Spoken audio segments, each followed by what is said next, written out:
দর্শক, নেত্রকোনা ও সুনামগঞ্জের খবরাখবর জানবো সহকর্মীদের মাধ্যমে। আর শুরুতেই চলে যেতে চাই নেত্রকোনাতে। সেখানের হাওর অঞ্চলে আমাদের সঙ্গে যুক্ত আছেন সহকর্মী কামাল হোসেন।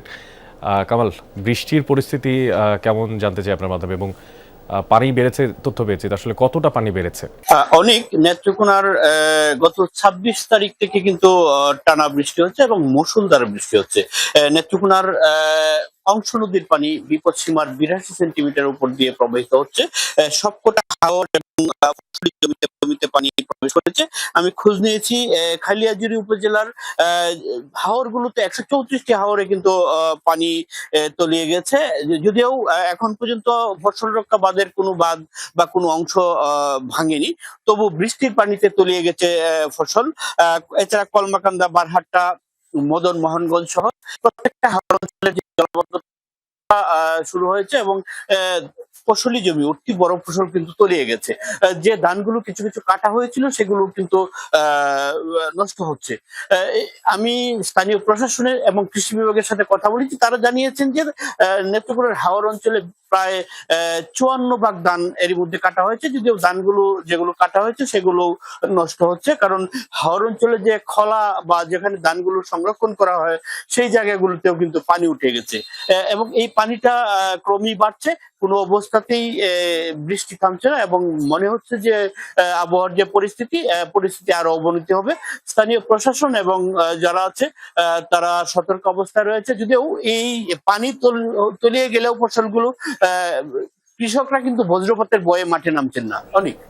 কামাল, আপনাকে ধন্যবাদ আমাদের সঙ্গে যুক্ত থাকার জন্য। আমরা এবার একটু সুনামগঞ্জের দিকে তাকাতে চাই। সেখানে সোহানুর রহমান আমাদের সঙ্গে যুক্ত আছেন। সোহান, সুনামগঞ্জের পরিস্থিতি জানতে চাই, বৃষ্টির পরিস্থিতি সেখানে কেমন?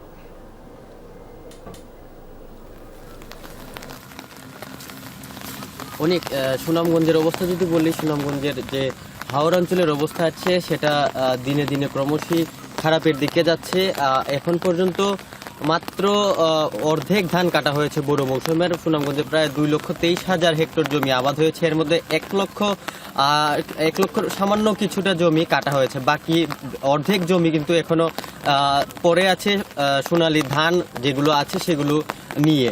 এখন এরই মধ্যে গত কয়েকদিন ধরে অনবরত বৃষ্টি হচ্ছে, কৃষকরা হাওরে নামতে পারছেন না এবং জমিতে পাকা ধানগুলো পড়ে আছে। আপনারা দেখতে পাচ্ছেন যে পলিথিনে করে কলা গাছের যে ভেলা আছে কিংবা নৌকা আছে সেইগুলো করে কোনো মতে হাওর থেকে ধান কেটে আনার চেষ্টা চলছে কৃষকদের।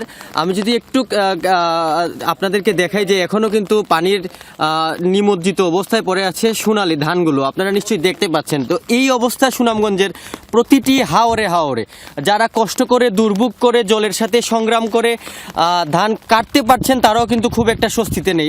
তারাও কিন্তু রোদের অভাবে এই যে ধানগুলো খলাতেই পড়ে আছে, তারা কিন্তু সেগুলো শুকোতে পারছেন না। আমরা অনেক জায়গায় দেখেছি যে ধান গাছে যে ধানগুলো কাটা হয়েছে এখনো মাড়াই করতে পারেনি, যারাই মাড়াই করেছে তাদের ধানগুলো চারা গজাচ্ছে। অর্থাৎ সুনামগঞ্জের কৃষকরা এখন খুবই খারাপ অবস্থার দিকে। তারা বলছেন তারা যদি সহযোগিতা না পান সরকারি, তাহলে তারা আর ঘুরে দাঁড়াতে পারবেন না।